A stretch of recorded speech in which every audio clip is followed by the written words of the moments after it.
وَلَقَدْ نَصَرَكُمُ اللَّهُ بِبَدْرٍ وَأَنْتُمْ أَذِلَّةٌ فَاتَّقُوا اللَّهَ لَعَلَّكُمْ تَشْكُرُونَ وقال الله تبارك وتعالى في مقام آخر ولا تباشروهن وأنتم عاكفون في المساجد وقال الله تبارك وتعالى إنا أنزلناه في ليلة القدر وما أدراك ما ليلة القدر ليلة القدر خير من 1000 شهر وقال النبي صلى الله عليه وسلم من اغبرت قدم عبد في سبيل الله حرم الله عليه النار.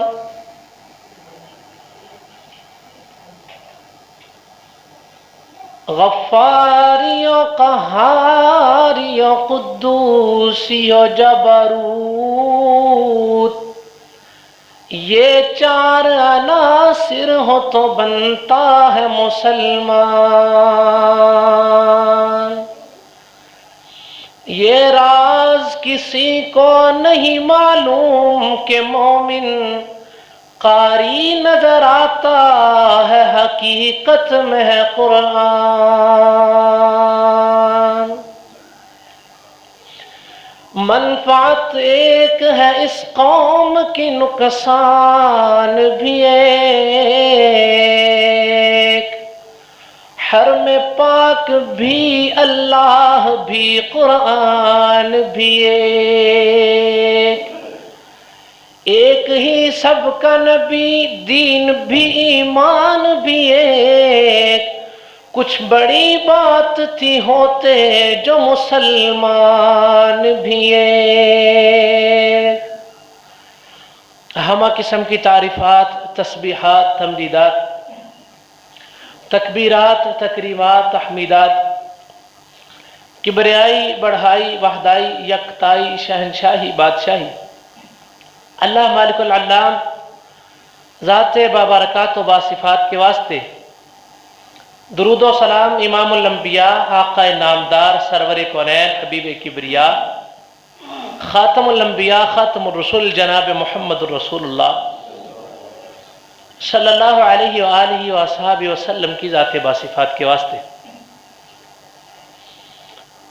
موجودہ ایام کے اعتبار سے 2-3 موضوع ہیں جو جمع ہو جاتے ہیں. ایک غزوہ بدر ہے 17 رمضان المبارک. اسی طرح آخری عشرہ اعتکاف کا ہے جس سے پہلے یہ آخری جمعہ ہے. اسی طرح آخری عشرہ میں لیلۃ القدر ہے. تو یہ ساری چیزیں ان دنوں جمع ہو جاتی ہیں. تو اپنے محدود علم کے مطابق ان تمام موضوعات کو کچھ نہ کچھ ڈسکس کرنے کی کوشش کریں گے. اللہ رب العالمین سے دعا ہے کہ اللہ تعالی مجھے قرآن و سنت کے مطابق صحیح اور حق سچ بیان کرنے کی توفیق عطا فرمائے، اور سننے سنانے کے بعد ہم سب کو دین اسلام کی روح کو سمجھنے کی اور اس پر عمل پیرا ہونے کی توفیق عطا فرمائے. غزوہ بدر اسلام کا سب سے پہلا بنیادی معرکہ، بنیادی لڑائی، بنیادی جنگ، جس نے اسلام کو پہلی دفعہ ایک مضبوط قوم ہونے کا احساس دلایا. جہاد آج کل اس دور میں لفظ جہاد ایک گالی بن گیا ہے. منہ سے یہ لفظ نکالنا مشکل ترین کام ہے. میں کبھی سنا کرتا تھا کہ دنیا کا سب سے مشکل کام حق بات کہنا ہے. حق بات سیدھی سیدھی کہہ دینا دنیا کا سب سے مشکل کام ہے، اور سوچتا تھا کہ یار یہ کیوں ایسا، بات ہی تو کرنی ہے۔ لیکن جو جو انسان کی عمر گزرتی ہے اور جو جو انسان بڑا ہوتا ہے اور وہ حالات کو دیکھتا ہے تو اسے احساس ہوتا ہے کہ واقعتاً حق بات سریعام کہنا دنیا کا سب سے مشکل ترین کام ہے۔ غزوہ بدر، اس کا پس منظر یہ ہے کہ رسول اللہ صلی اللہ علیہ وسلم جب اسلام کو ایک مضبوط بنیاد فراہم کرنے کے لیے افرادی قوت کو اکٹھا کر رہے تھے۔ یاد رکھیں کہ اسلام ایک دین ہے، اور آپ علیہ الصلوۃ والسلام کا یہ فرمان ہے کہ الاسلام یعلو ولا یعلی علیہ، کہ اسلام ایک ایسا دین ہے جو غالب رہنے کے لیے آیا ہے، مغلوب رہنے کے لیے نہیں آیا۔ یہ دنیا کے باقی تمام مذاہب کے اوپر حکومت کرنے کے لیے آیا ہے، اور دنیا کے اندر کوئی ایسا مذہب نہیں ہے جس کے اندر ایسے احکامات موجود ہوں کہ وہ اسلام کے اوپر یا مسلمان کے اوپر حکومت کر سکے، اللہ کہ مسلمان اپنی پہچان بھول جائے، اللہ کہ بھول جائے کہ مسلمان کہتے کسے ہیں، مومن ہوتا کون ہے، میرا مقصد کیا ہے، میرا مطمع نظر کیا ہے۔ ایک عام جملہ ہے کہ اسلام ایک مکمل نظریہ حیات ہے، ضابطہ حیات ہے۔ مطلب حیات زندگی، ضابطہ اصول طریقہ، یعنی کہ زندگی گزارنے کے تمام اصول اسلام کے اندر موجود ہیں۔ کوئی بھی فرد ہو، کسی بھی طبقے سے تعلق رکھتا ہو، اس کی معاشرتی پوزیشن کوئی بھی ہو، ایسا نہیں ہے کہ اس کے لیے اسلام کے اندر احکامات موجود نہ ہو، اس کے لیے اصول نہ ہو، اس کے لیے ضابطے نہ ہو۔ ایک شخص ہے، ایک طبقہ ایسا ہے، ایک انسان ایسا ہے جس کے لیے اسلام کے اندر احکامات موجود نہیں ہیں۔ اسلام مسلمان کو ہر طرح کے حالات کے مطابق اصول بتاتا ہے۔ ایک حالت ایسی ہے کہ اسلام کے اندر اس حالت کے اصول موجود نہیں ہیں، احکام نہیں ہیں، اور وہ حالت غلامی کی حالت ہے، وہ حالت مغلوب ہونے کی حالت ہے، وہ حالت دب کر رہنے کی حالت ہے۔ اسلام مسلمان کو حکومت کے اصول دیتا ہے کہ اگر آپ حاکم بن جائیں، اگر آپ دنیا کے اوپر حاکم بن جائیں، اگر آپ کی حکومت ہو، آپ کے تحت لوگ آ جائیں، آپ کے تحت مختلف قومیں آ جائیں، فلاں کی یہ اصول ہے، فلاں کے یہ حقوق ہے، فلاں کے یہ فرائض ہیں۔ لیکن اسلام اپنے ماننے والے کو یہ سبق ہی نہیں دیتا کہ اگر آپ مغلوب ہو جائیں تو آپ کے لیے یہ احکامات ہیں، کیونکہ اسلام کے اندر مغلوبیت کا تصور ہی نہیں ہے۔ اسلام اپنے ماننے والے کو دب کے رہنا سکھاتا ہی نہیں ہے۔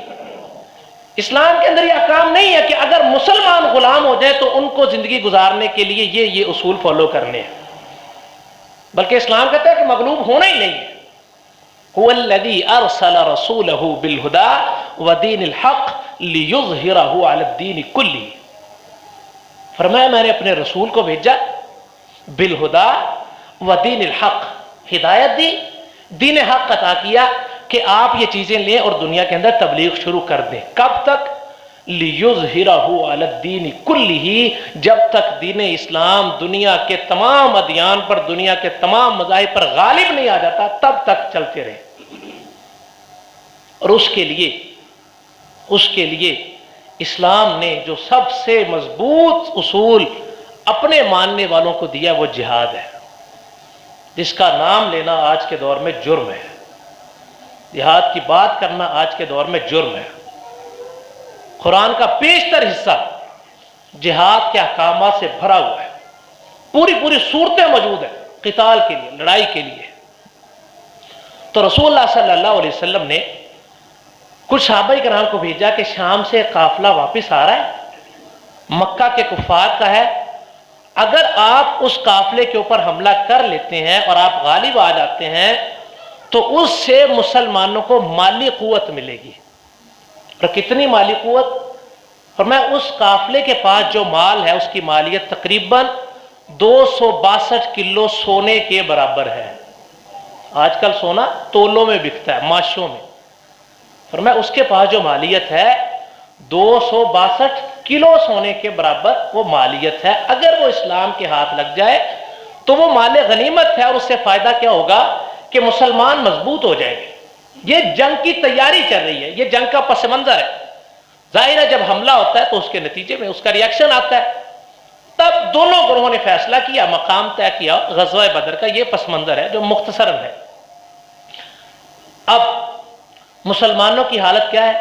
319 سے 313 کے درمیان میں تعداد ہے، مورخین کا اختلاف ہے، اور کفار کی تعداد 1000 لشکر کے برابر ہے۔ کفار کے پاس ہر فرد کے پاس 2 سواریاں ہیں، اور رسول رحمت صلی اللہ علیہ وسلم جنگ سے پہلے سواریاں بانٹ رہے ہیں، اور اپنے صحابہ کو ایک سواری دے کے کہتے ہیں کہ آپ 3 لوگ ایک سواری رکھ لیں۔ اور حضور صلی اللہ علیہ وسلم کے ساتھ جناب علی المرتضیٰ رضی اللہ تعالیٰ عنہ اور حضرت ابو لبابہ رضی اللہ تعالیٰ عنہ تیسرے آپ علیہ السلام، یعنی لشکر کے سالار ہیں، قافلے کے سردار ہیں، لے کر چل رہے ہیں، لیڈ کر رہے ہیں، لیکن اپنے لیے بھی مکمل سواری نہیں رکھی۔ فرمایا جیسے باقی صحابہ کے لیے 3 ہیں، میرے پاس 1 سواری، اور میرے ساتھ علی المرتضیٰ اور ابو لبابہ رضی اللہ تعالیٰ عنہ شریک ہوں گے۔ یہ جنگ کی تیاری چل رہی ہے، اور رسول اکرم صلی اللہ علیہ وسلم جنگ کے لیے جا رہے ہیں، باری باری سوار ہو رہے ہیں۔ ایک دفعہ حضرت علی المرتضیٰ، ایک دفعہ رسول اللہ صلی اللہ علیہ وسلم، ایک دفعہ ابو لبابہ رضی اللہ تعالیٰ عنہ۔ آپ علیہ السلام کی پیدل چلنے کی باری آئی، دونوں صحابہ کرام رضوان اللہ علیہم اجمعین نے اتفاق رائے سے کہا کہ اللہ کے رسول صلی اللہ علیہ وسلم آپ ہمارے راہبر ہیں، ہم پیدل چل لیتے ہیں، آپ سواری کے اوپر سوار رہیں۔ تو رسول اللہ صلی اللہ علیہ وسلم نے فرمایا انتما اقوی منی، کیا تم دونوں میرے سے زیادہ مضبوط ہو؟ کیا تم دونوں کے اندر میرے سے زیادہ طاقت ہے؟ کیا تمہارے اندر میرے سے زیادہ ہمت ہے؟ کیا تمہارا جذبہ میرے سے زیادہ ہے؟ سواری زیادہ نہیں ہے، تلواریں زیادہ نہیں ہیں، اسلحہ زیادہ نہیں ہے، ہتھیار زیادہ نہیں ہے، لیکن جذبہ زیادہ ہے، اور جنگ اور جہاد جذبوں سے لڑی جاتی ہے، ہتھیاروں سے نہیں لڑی جاتی۔ ورنہ تعداد میں مسلمان آج زیادہ ہیں، تعداد میں آج مسلمان زیادہ ہیں، لیکن جب جنگ لازم ہو جائے، جب جہاد لازم ہو جائے، تو یہ نہیں دیکھا جاتا کہ کون کم ہے اور کون زیادہ ہے۔ اللہ رب العالمین نے فرمایا کم من فئۃ قلیلۃ غلبت فئۃ کثیرۃ باذن اللہ۔ جب اللہ کی مدد شامل حال ہوتی ہے، جب اللہ کا سر پہ ہاتھ ہوتا ہے، جب اللہ کی طرف سے اعلان ہوتا ہے ید اللہ فوق ایدیہم کہ اے میرے صحابہ کے لشکر آپ کے اوپر اللہ کا ہاتھ ہے، پھر کیا ہوتا ہے؟ کم من فئۃ قلیلۃ غلبت فئۃ کثیرۃ باذن اللہ۔ اللہ کی طرف سے بنائی گئی یہ چھوٹی چھوٹی جماعتیں بڑی بڑی جماعتوں کو زیر کر دیتی ہے، اور اسلام نے وہ منظر دیکھا ہے، اسلام نے وہ تاریخ دہرائی ہے، اسلام نے وہ لمحات دیکھی ہیں جب صحابہ کرام رضوان اللہ علیہم اجمعین نے تلواروں کے مقابلے میں چھڑیاں چلائی ہیں، نہتے لڑے ہیں، اونٹوں کے مقابلے میں پیدل لڑے ہیں، گھوڑوں کے مقابلے میں صحابہ کرام رضوان اللہ علیہم اجمعین کی ٹانگیں توڑی ہیں۔ وَلَقَدْ نَصَرَكُمُ اللَّهُ بِبَدْرٍ وَأَنْتُمْ أَذِلَّةٌ فَاتَّقُوا اللَّهَ لَعَلَّكُمْ تَشْكُرُونَ۔ اللہ رب العالمین نے فرمایا یاد کرو، لقد نصرکم اللہ ببدر، میں نے بدر کے مقام میں تمہاری مدد کی، بدر کے موقع پہ میں نے تم کو جیت سے نوازا، وانتم اذلہ، تب تمہاری کوئی حیثیت نہیں تھی، لشکر نہیں تھا، ہتھیار نہیں تھے، سواریاں نہیں تھی، انتم اذلہ، تم اس وقت رسوائی کی زندگی گزار رہے تھے۔ یہ اللہ تعالیٰ ان مسلمانوں کو بتا رہے ہیں کہ آپ رسوائی کی زندگی گزار رہے تھے، ماتحت تھے، حکومت نہیں تھی آپ کے پاس، لیکن جب اللہ کی مدد شامل حال ہوتی ہے تو تب چھوٹے بڑے لشکر نہیں دیکھے جاتے، اور اللہ کی مدد کب شامل ہوتی ہے فاتقوا اللہ، جب دل کے اندر تقوی پیدا ہوتا ہے، جب اللہ کے اوپر انسان کا توکل ہوتا ہے، جب اللہ کے اوپر یقین ہوتا ہے، جب انسان کو یہ نہیں ہوتا کہ میں اپنی ذات کے لیے لڑ رہا ہوں، جب انسان کے دل میں یہ نہیں ہوتا کہ میں اس لیے لڑ رہا ہوں کہ مجھے تمغہ شجاعت سے نوازا جائے گا، انسان کے دل میں یہ لالچ نہیں ہوتی کہ میں اس لیے لڑ رہا ہوں کہ مجھے بہادری کا سرٹیفکیٹ ملے گا، اس انسان کے دل میں یہ ہوتا ہے کہ چاہے میں شکست کھا جاؤں، چاہے میں ہار جاؤں، لیکن میری قربانی اور میرا خون اللہ کے دربار میں ضائع نہیں جائے گا۔ یہ جذبہ لے کے نکلنا یہ انسان کے ذمہ ہے، نتیجہ جو بھی ہو وہ اللہ رب العالمین کی عطا ہے۔ فرمایا فاتقوا اللہ لعلکم تشکرون، اللہ سے ڈرو اور اللہ کا شکر ادا کرو۔ اذ تقول للمؤمنین الن یکفیکم ان یمدکم ربکم بثلاثۃ آلاف من الملائکۃ منزلین۔ اللہ رب العالمین فرماتے ہیں کہ جب تم آپس کے اندر باتیں کر رہے تھے الن یکفیکم،